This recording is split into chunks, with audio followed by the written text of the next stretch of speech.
Pour être assistante d'Annie Cordy, il faut suivre et c'est pas de la tarte parce qu'Annie Cordy, c'est de la dynamite. Annie, je ne sais pas du tout parler anglais, number one, la première. Alors Annie, elle est indescriptible. On ne peut pas décrire un truc comme Annie. C'est l'exemple de vie.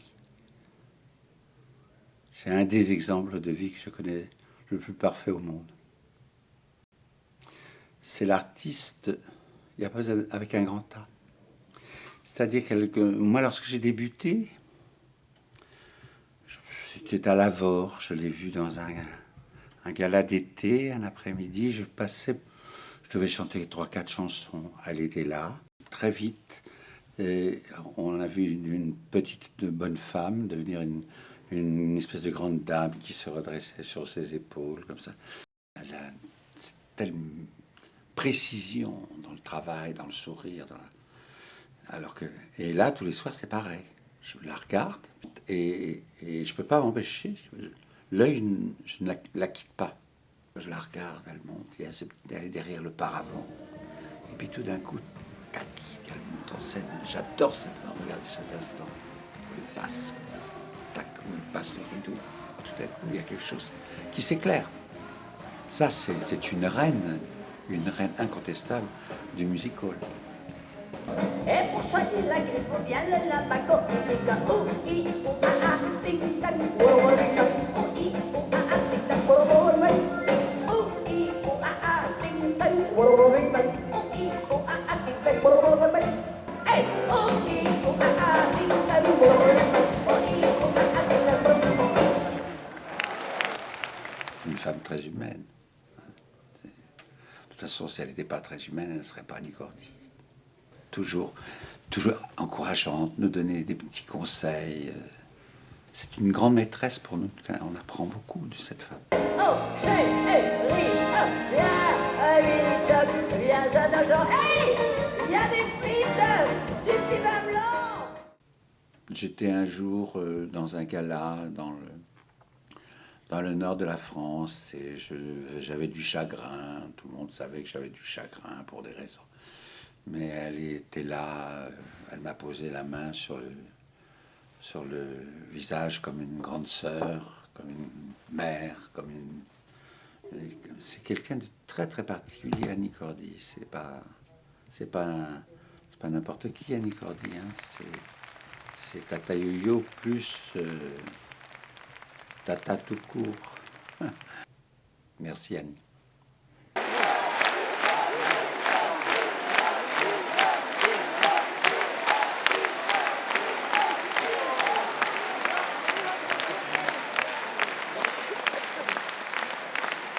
C'est même pas difficile d'écrire Annie. Annie, je ne sais pas du tout parler anglais, number one, la première, la première, ça serait réducteur un peu pour les autres, une des plus grandes. Quand j'ai une des plus grandes, elles ne sont pas médecins, elles ne sont pas 30, elles sont une des plus grandes, mais dans le monde entier. Elle peut rivaliser avec Liza Minnelli, avec qui vous voulez, avec Judy Garland, elle peut tout chanter, elle peut tout jouer surtout. Et en plus, elle est adorable, elle est disponible, elle donne des conseils, des conseils judicieux. Annie, je t'aime. Hello, chez toi l'amour t'attend là-bas. Fuyons le monde, veille une blonde qui rôde en rêvant. C'est une leçon de vie, c'est une leçon d'énergie, évidemment. C'est quelqu'un qui regarde, qui écoute beaucoup, bien qu'elle n'en ait pas l'air. Et elle est très attentive au travail des autres, très respectueuse du travail en général. On est tous un peu ses enfants, je pense, adoptifs. Pour moi, c'est une notion importante d'avoir un exemple de tempérament, de générosité. Elle a un regard bienveillant sur les autres. Oui, Annie est mon idole depuis toujours, parce qu'ayant choisi la fantaisie, je l'admirais et j'ai même une photo qu'elle m'avait dédicacée à Perpignan quand j'étais une petite débutante en 1963. Qu'est-ce qu'il y a sous ton grand chapeau? Dans ma tête, il y a des tas d'oiseaux.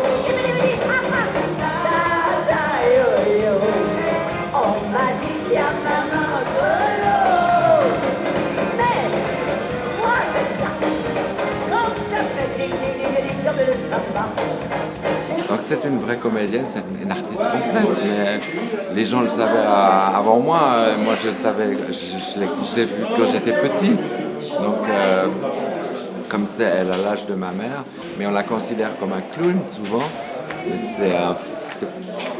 C'est un vrai travail. Un vrai travail.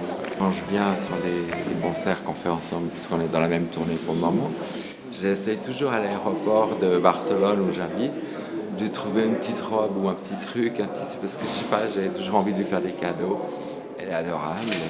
On s'est rencontrés en 79 avec Annie par le biais de la radio. Puis au fil des années, on s'est croisés. Récemment, plus proche de nous, en 2007, pour une tournée théâtrale dans Lily et Lily, où j'ai joué à ses côtés. J'en profite pour lui envoyer beaucoup de tendresse. Et si elle m'y autorise, eh bien c'est une sœur pour moi que je n'ai pas eue. J'en ai une autre, bien sûr, mais elle, je vais la rajouter dans la liste de la famille. Avec Annie, on a un point commun. Nous arrivons l'un et l'autre, en tirant bien les bras en avant, à mettre les mains au sol sans plier les jambes. Et nous sommes les deux seuls, enfin nous étions les deux seuls à le faire sur la tournée. Et lors d'une émission de télévision, on a évoqué ce souvenir. On l'a fait tous les deux. Et Stéphane Bern et quelques invités comme Enrico Macias ou Candeloro n'ont jamais réussi à faire la chose. Donc c'est notre fierté et on y tient. J'ai une très bonne nouvelle à vous annoncer. Vous savez qu'on parle beaucoup du nucléaire en ce moment. Eh bien, on va tout supprimer. Je ne veux pas jouer les écolos, mais on a enfin, les gouvernants, tous partis politiques confondus, ont pensé à une chose. Utilisons l'énergie à Licordy.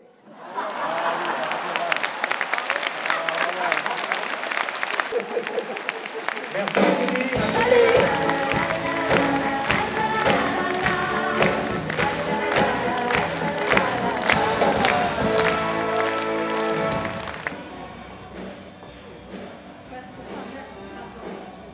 De quoi avez-vous envie aujourd'hui?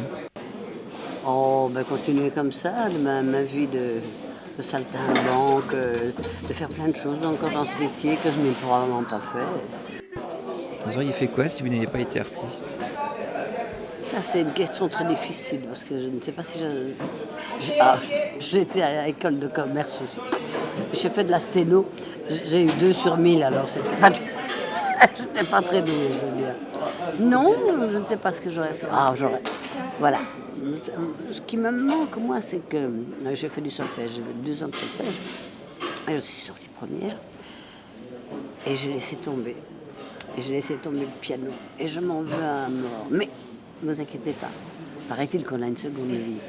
Eh bien, dans ma deuxième vie, je serai la plus grande soliste du monde au piano.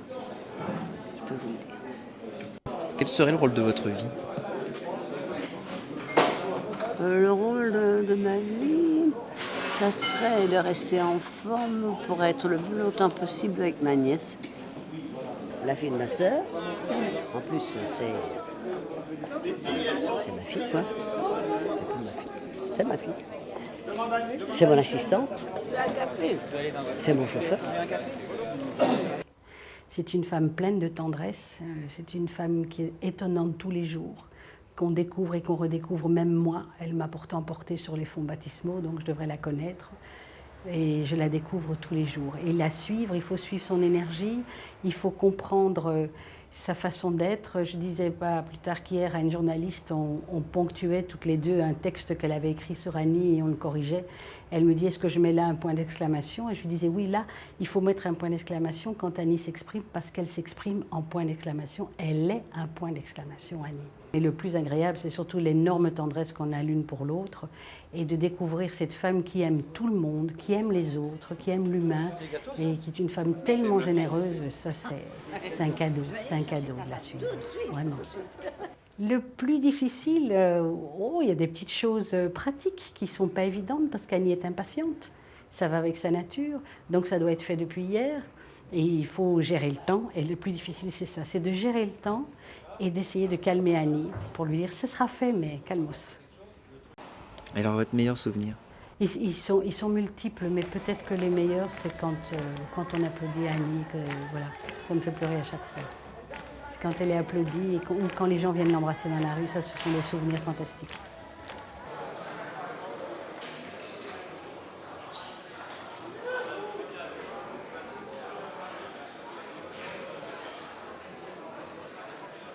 Ouais, qu'est-ce que j'ai fait de Mimi?